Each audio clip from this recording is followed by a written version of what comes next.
Pernah sadar nggak, pikiran kita itu punya kekuatan yang dahsyat banget. Pikiran bisa ngebentuk cara kita mandang dunia, ngatur perasaan kita, dan ujung-ujungnya ya ngebentuk realitas hidup kita. Tapi gimana kalau pikiran itu malah jadi bumerang buat kita? Nah, di sini kita bakal kupas tuntas cara praktis buat ngambil alih kendali dan menaklukkan pikiran-pikiran negatif yang sering mengganggu. Oke siap, perjalanan kita ada 5 tahap nih. Pertama, kita bakal kenalan dulu sama biang keroknya, yaitu investasi semut di pikiran kita. Terus, kita belajar ngenalin 9 jenisnya, paham gimana dampaknya ke otak kita, cari tahu cara basminya, dan yang terakhir, gimana caranya membangun pikiran yang positif dan kuat. Nah, ini dia nih pegangan kita buat pembahasan kali ini. Kutipan dari Byron Katie ini bener-bener nonjok. Ini ngingetin kita kalau masalahnya itu bukan di pikirannya, tapi di saat kita percaya sama pikiran itu. Kepercayaan kitalah yang ngasih kekuatan ke pikiran negatif buat nyakitin kita. Oke, kita masuk bagian pertama. Coba bayangin deh, ini mungkin agak nggak enak, tapi analoginya pas banget. Pikiran negatif itu ibarat hama yang lagi nyerbu pikiran kamu. Jadi, apa sih semut ini? Ini singkatan dari pikiran negatif otomatis. Dr. Daniel Amen dapat ide istilah ini pas dia pulang kerja dan ngeliat dapurnya, wah diserbu semut beneran. Waktu dia lagi beresin, dia sadar, wah pasien-pasien gue juga kayak gini, diserbu sama pikiran-pikiran yang ngambil kebahagiaan mereka, persis kayak semut di dapurnya. Gini deh bayanginnya, kalau cuma ada satu semut pas kita lagi piknik, ya udah lah ya.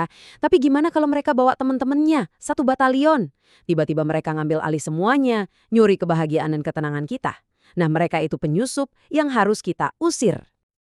Sama kayak hama, semut ini juga banyak jenisnya loh. Dan langkah pertama buat basmi mereka, ya kenalan dulu.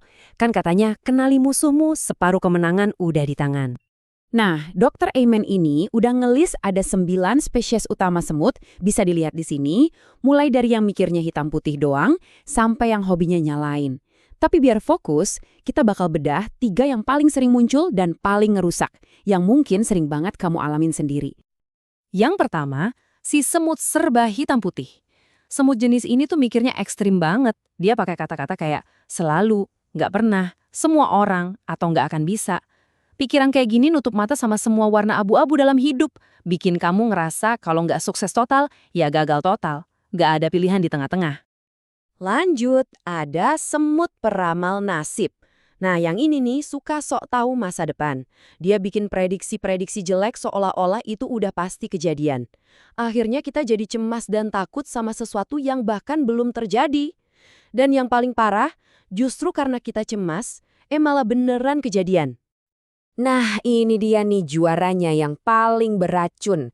Semut menyalahkan. Kenapa tuh beracun? Karena dia ngerebut semua kekuatan kita. Waktu kamu nyalahin orang lain atau keadaan buat masalahmu, kamu secara nggak sadar nempatin diri sebagai korban yang nggak bisa ngapa-ngapain. Ini bener-bener cara paling cepat buat jadi penumpang doang di hidup sendiri.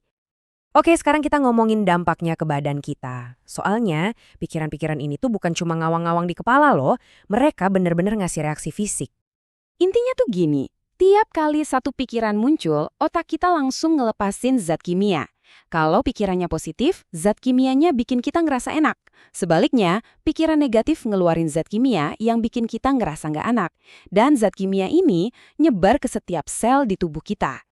Nah, ini yang seru. Analoginya kayak tes poligraf atau tes kebohongan. Tes kebohongan itu kan bisa jalan karena pikiran kita nge-trigger reaksi fisik yang bisa diukurkan. Pikiran negatif itu langsung nyalain alarm stres. Detak jantung jadi cepat, otot tegang, tangan jadi dingin. Sebaliknya, pikiran positif bikin badan rileks. Ini bukti nyata kalau pikiran kamu itu ngendaliin fisik kamu secara langsung. Oke, kita udah kenalan sama masalahnya. Udah paham juga dampaknya. Sekarang, waktunya beraksi. Kita masuk ke fase pembasmian pakai rencana 3 langkah yang simple tapi ampuh banget. Gini caranya, pas kamu ngerasa disengat sama pikiran negatif, langsung stop, ambil pulpen atau buka notes di HP. Pertama, tulis apa pikiran itu. Kedua, kasih nama. Ini semut jenis apa sih? Peramal nasib atau yang suka ngelabelin. Dan ketiga, yang paling penting, lawan pikiran itu. Buat ngelawannya, kita pakai senjata dari Byron Katie. Ada beberapa pertanyaan ampuh nih. Mulai dari yang paling dasar dulu. Pikiran yang bikin aku nggak enak ini emang beneran ya? Seringnya Cuma dengan nanya ini aja cengkeramannya udah mulai kendor. Kalau pikirannya masih bandel, kita gali lebih dalam lagi. Coba tanya lagi ke diri sendiri, emang bener-bener 100% pasti bener nih? Pertanyaan ini maksa kita buat ngaku kalau selalu ada kemungkinan lain. Soalnya hampir nggak ada pikiran negatif yang 100% akurat. Nah, ini dia nih jurus pamungkasnya. Coba deh kita balik pikirannya. Kalau si semut bilang, aku pasti gagal, coba tanya ke diri sendiri, mungkin nggak ya justru kebalikannya yang benar? Mungkin nggak ya aku malah berhasil?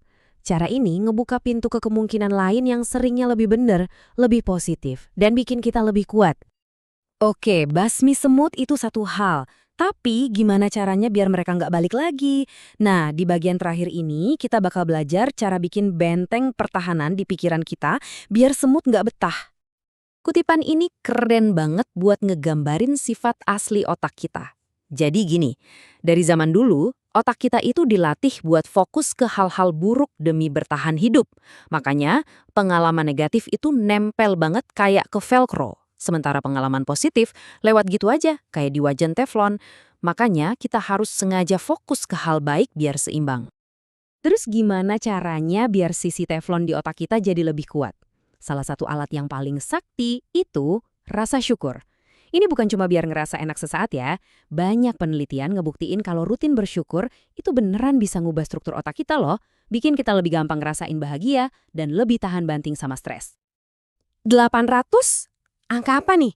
Ini fakta unik dari film Pollyanna. Di film itu, tokoh utamanya bilang kalau ayahnya nemuin ada 800 ayat gembira di dalam Alkitab. Ini ngingetin kita banget kalau kita emang niat nyari yang baik, pasti ketemu. Di mana aja. Nah, ini satu kebiasaan super simple yang bisa kamu coba mulai besok pagi. Sebelum mulai hari, bilang ke diri sendiri, hari ini akan jadi hari yang hebat. Waktu kamu ngomong gitu, kamu kayak ngasih perintah ke otak buat nyari bukti kalau hari ini emang bakal seru. Jadi filternya berubah, dari nyari masalah jadi nyari kesempatan dan kebahagiaan. Jadi sebagai penutup, coba renungkan pertanyaan ini. Ini intisari dari semua yang kita obrolin barusan. Ingat, kamu itu bukan korban dari pikiranmu. Kamu itu arsiteknya. Kekuatan buat berubah ada di tanganmu. Dimulai dari pikiranmu yang selanjutnya. Jadi, realitas kayak apa yang mau kamu ciptakan hari ini?